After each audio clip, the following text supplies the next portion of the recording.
welcome back YouTubers to my channel of an everyday life. I'm Aspie. If you're following me right now, I'm doing about the BPD, or shall we say the borderline personality disorder series based on the mental health awareness playlistings right now, because I hope to try and get as many done before, as I said, this end of this week is maybe my end of my deadline, or even next week if I'm counting the weeks right, as I said earlier in the piece about giving myself enough time to do this hopefully and follow through. And also I'm hoping basically to see if I can do another tag for this month, or else it has to be next month, maybe in retrospect of maybe the mental health awareness tag, or just maybe just a tag in general of one of those mental health disorders that I'm hoping to address to you all.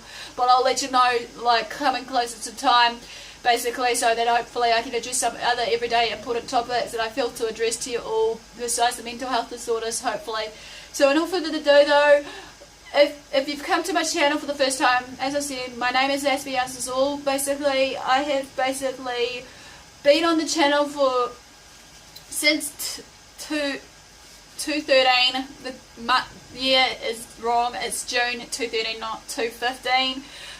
But in all further ado, there were reasons beyond my control why my channel was closed down, but I won't disclose it. Some people may already know the reason, even though now I just feel just to promote myself, bring myself out there as a person, you know, be it in the autistic community or outer, beyond it, so that we can connect as one and actually hopefully remove the stigma, people's blind ignorance and whatnot of everyday topics that I'm sharing, be it mental health and awareness, autism and the like, because obviously to me it is important, even though like what I've been told time and time again, it's not how I said, it's what I say to all this. But basically I'm trying my very darn hardest to try not to offend anyone. So if you have been following me right from the word let go, hopefully you'll understand where I'm coming from, because obviously if you haven't, you know, you should be able to just, you know, visit my channel on my everyday life of an Aspie playlisting. Somewhere in there I will explain, you know, more about me as a person. I think it was the third video in, you know, the voice behind the camera. It says a little brief introduction about me, as well as the other one, why judge me before getting to know me. So in all further ado guys, for the ones that have been watching, thanks for your support so far. Hopefully we can continue to endeavour to support one another. This is the key crucial thing of one of my aims, just to support one another and not tear each other down, because there's too many trolling on the internet as we need to remove all that and hopefully bring out the positive effects as well as everything else in all further ado. So basically the last piece that I was addressing to you all of the BPD series was like communicating with someone who has BPD, as well as basically setting healthy, you know, boundaries for people with BPD, so that we can actually keep ourselves safe as well as that actual person safe. So no further ado, basically, thanks for watching, and basically now I'm talking about supporting your BPD with their treatment plan or whatever they've got in place. So as we know, it can be highly treatable for BPD and manageable at the same time, even though, you know, what may work for us may not work for them. But we need to bear in mind that, you know, some of them people that suffer from any mental health disorders, regardless what it may be, they may, like I say, deny or avoid treatment whatsoever, or deny the facts that they're not the problem. They're denying the facts of certain things that's rolling into one, basically. And I feel in my heart right now that, you know, it's a sad reality about this, what it's all about. Even if this is the case about your loved one, your family friend or whatever that is in your life, you can still offer support to a point where you and your person with that BPD, you know, basically you can involve them, you can, you know, because it's all about inclusion, not exclusion, as well as every other things that, you know, anyone would dream of having, you know, being loved, feel appreciated, not feel judged, not gonna get the pointed finger at or be blamed at or what have you. You can also improve communication with that loved one and set boundaries, as I said, while continue to encourage your friend and family members to seek the professional treatment that they so dire need, basically. But like I said before, also, as I said, I forgot to say as a disclaimer, I'm no medical professional. I basically am one that has suffered from certain predisposing conditions, be it depression and the like, and I know what I'm talking about, even though many people may, you know, come to my channel and give me a hard time about it. But that's fine, you know, I'll try and wave off the haters and keep plotting on of what I want to do, address this because this is really important, because obviously we need to reach out to the ones that are basically important in our lives, no matter who it is, because you never know when it's too late.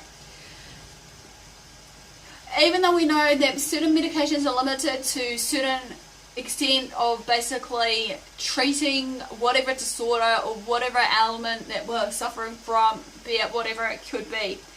But then again, sometimes with the guidance of a medical professional or counsellor or physical therapist, this can make a huge difference for us, for working on one of our recoveries if we're suffering from it, or the, loved one of ours suffering from BPD.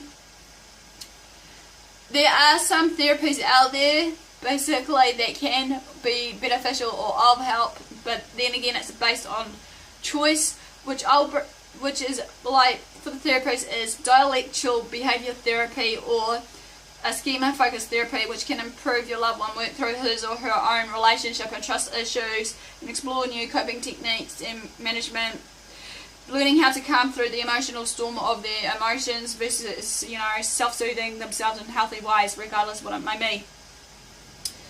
How to support treatment for your loved one, however, is a good question that many people may ask me. If your loved one won't acknowledge that he or she is the problem with the BPD, you can't always blame, the disorder, however, or the person inside that disorder. You just have to wave it out.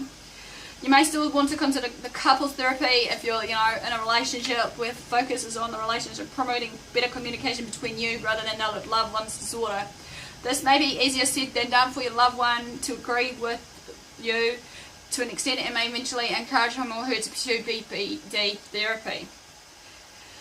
Encourage your loved one to explore healthy ways of handling stress and emotions by using sensory integrated based stimulation, practicing mindfulness, and employing relation techniques such as yoga, deep breathing, or meditation. Again, you can participate with your loved one in any of these therapies that has been introduced, which can strengthen the bond between you and your loved one.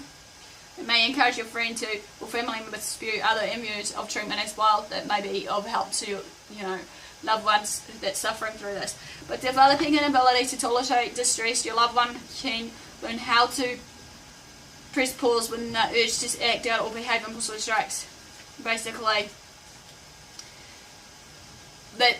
And then basically, last but not least, setting goals for BT recovery is another key thing, is to go slowly.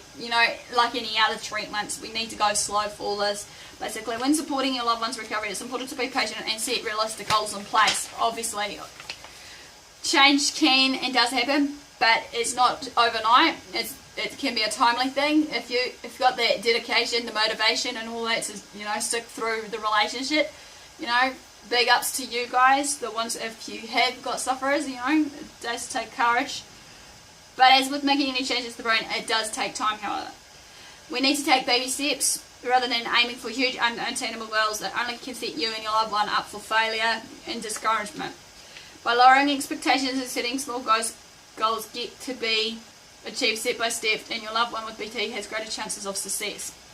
Supporting a loved one's therapy or treatment or recovery can be both extremely challenging and rewarding for both of you. You need to take care of yourself, but the process can help you grow as an individual, and the strength of the relationship between you will strengthen.